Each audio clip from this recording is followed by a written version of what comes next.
Nous voici dans un hôpital de campagne, près de la ligne de front de Starna, dans la banlieue de Tripoli. Nous avons été invités à assister à l'iftar, repas qui rompt le jeûne pendant le ramadan, avec les troupes de la brigade Yatrib. Et pendant que nous étions ici, nous avons entendu parler de la rencontre du général Khalifa Haftar avec le président français Emmanuel Macron. J'ai demandé au commandant de la brigade ce que signifiait cette réunion pour les Libyens qui combattent sur la ligne de front. Il a dit que la France jouait un jeu très dangereux en Libye. La France, mais je ne veux pas dire le peuple français, je veux dire Emmanuel Macron, est celui qui a soutenu Haftar. Pour chaque mort ici, Macron est responsable.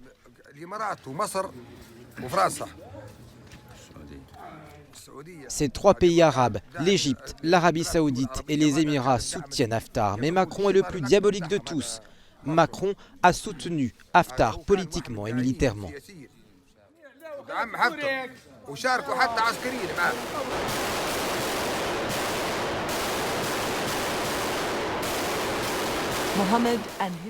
Mohamed et ses troupes de Misrata faisaient partie des forces responsables de la victoire dans la bataille de Sirte, le dernier bastion du groupe État islamique en Libye.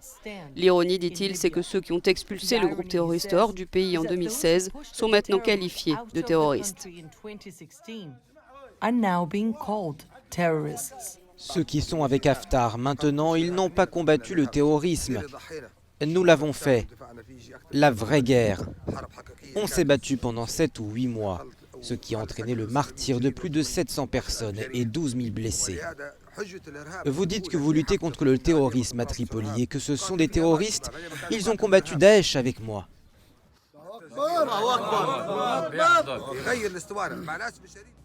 Ces hommes disent qu'ils sont ici pour défendre leur pays et son avenir.